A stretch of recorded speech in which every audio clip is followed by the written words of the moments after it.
What was it like getting to compete in these last two games for you, being a starter in these two play-in games after kind of a progressive season where you kind of like started, you know, in the G League some and then kind of progressed to being a starter? Yeah, it was awesome. Those are the games you want to play in as a basketball player, and it was fun games. We competed, big crowds, it got loud in there, and those are fun games to play in. It was awesome. Just wrapping up your rookie season, have you been able to just reflect on what this year has been like for you? Honestly, it went by quick. Like, I talked to Dub and some other guys, and I tell them like it went by fast compared to college to me. So it was a fun year, it was eventful, and I felt like I learned a lot. What are some of the ways you feel like you've been able to grow the most this season? Really just getting to know guys. The team is very connected, and like when we're on the plane or when we're back here, we all go to somebody's house with our dogs or do something like that. Like, we're connected as a team, and I felt like I grew at that level of just being close with my teammates. And you're going into your first ever NBA offseason. Just what's kind of the focus? What advice have you gotten on how to attack that? I'm just ready to work. I want to continue to get better, regardless of what that is. Work on my body, just work on everything. What are some of the things you want to work on or improve on in the offseason? Shooting, something I want to continue to work on. My body, that's another thing. I feel like I can get stronger, also tone it up, and those are really the main two things. A full year under Mark now, everybody said that he's a player's coach. Do you agree with that? And then what are your overall thoughts on being coached by him? Yeah, by far. Mark he's a great coach. He's a player coach from the beginning. On my draft day, I didn't know who he was, and he was sitting on the side, and I was just being nice, saying hello to everybody, and I sat down, and we had a conversation, and he ended up being the head coach. So, yeah, he's a player's coach, and he's a great guy, and he's always been great to me. What were your thoughts when the Thunder signed Isaiah Joe? It was awesome. I had my high school teammates that were also teammates with Zay at my house with me down here, and I got it on my phone. I was like, hey, like, Zay just signed with the Thunder. And they was like, no. And I was like, yeah, look. And it was awesome. And being able to share the court with him and reflecting back on high school, it's bigger than basketball a lot of times. We want to give kids back where we're from the feeling that they can make it too, and us being on the team together, us being able to go back and have a camp there, that's the things we want to do. You pushing for Anthony Black to be drafted by the Thunder? And I don't know. I want all Arkansas guys to succeed, but wherever he goes, he's going to succeed. Your second-round pick, Jaylin, last summer, wildest dreams, what were you hoping for your rookie season? Did you imagine starting, I mean, get 50 games, whatever you started, did you ever imagine starting this much on a good team? My wildest dream was just playing in the NBA. I was grateful for whatever happened this year and all the learning curves I went through. And starting it was incredible, playing with those guys, playing with one of the best players in the NBA. It's incredible playing every night.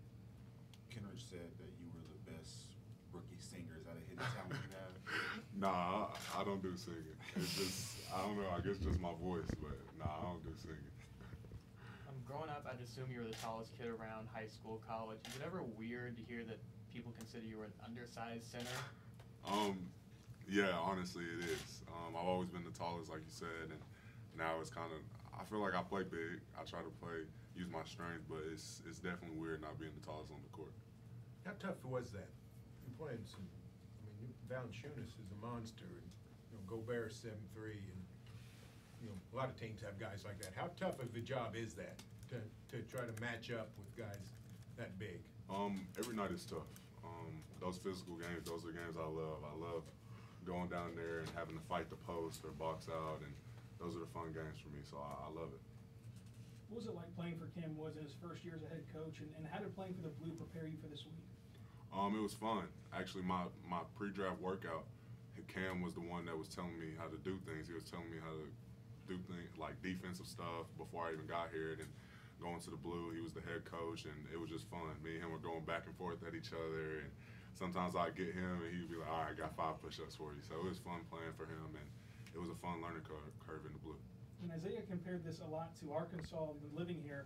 What's it been like for you living in this community now for almost a year? Yeah, it's the exact same. The fans are incredible. It's one big family. My neighbors, they all love me. I'm like the grandchild of my neighborhood, so they all treat me great, and yeah, it's incredible here. You led the league in charges by quite a bit, and you played the least amount of games. Like Kevin Love played 62 games and had 33. You had 43. Did you anticipate that being such a huge part of your game once you got here? I mean, I've kind of just done it, and I wasn't going to just change up my game because somebody said I couldn't do it. So I just went out there and played my game, and it happened to work for me. I got to ask you, where'd you get your smile? I mean, Have you always smiled like this? Yes, I've always been smiling. That used to be my nickname, was Smiley. But I've always smiled. I just like having fun. What, do you know where you got? Did your mom or did your dad have a smile like that? They both smile all the time. Yeah, yeah. Do you get tired of the Jaylin Williams jokes? No. Sometimes it's funny. It's fun. Me and Dove always joke about it, and it's fun being able to be the only one that can call him Jaylin, and he knows who's talking. I asked him this. Auburn's got a Jaylin Williams. Yep. He's a pretty good prospect. Played against him. Up or down on the Thunder taking him in the draft? I don't know. No comment on that, but I want all Jaylin Williams to succeed. What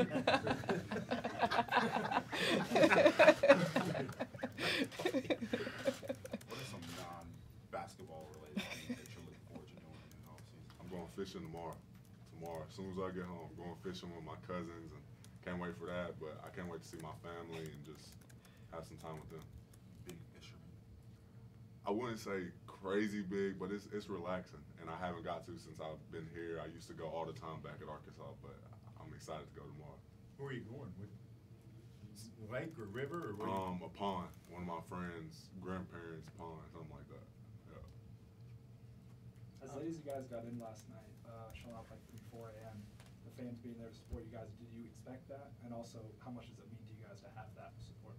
Yeah, we kind of talked about it on the plane that we were expecting them to be there just because we knew what type of fans we have, and seeing them there, the support they gave us, and banging on the window when we were sitting there waiting on our bags, doing heart signs, it's all incredible. It just shows you like how much they care about us, and we want to do just as much for them. Does getting so close add fuel to the fire for next year to get to the postseason, to the playoffs? We just want to continue to get better, regardless of what it is, and getting a taste of the playoffs and that environment. Of course, everybody loves those type of games, so we just want to continue to get better. Leading the league in charges, I'm sure you have a reputation around the league for stuff. Do you ever hear guys talking to you after you draw a charge from them, like they can't believe they fell for it? Not in the league. Honestly, nobody said anything to me about it. Actually, my teammates do. Sometimes they say stuff to me about it, but nobody on the other teams. What do they say? Wiggs will tell me that I'm weird for taking charges sometimes. He'll tell me that, but we'll joke around. Me and K-Rich, of course, we had that competition going, trying to get the most charges. Zay, he takes charges. Everybody, it's just a fun thing, and I joke around with Shay all the time that he's the worst charge taker I've ever seen, and he tries to take charges, and it's just fun talking to those guys. Speaking of Shay, Trey had this theory that he did not come up with his Instagram captions. It's actually Drake. Since him, the players have been split on if Shay does it or a ghostwriter does it. Where do you fall on that? I'm going to say Shay does it, and I need him to get in the studio and make a song. You gonna sing backup vocals on it? Yeah, I got you. I'll do ad-libs. Anybody else? Do you anticipate playing with Chet, like playing next to him next year as a big?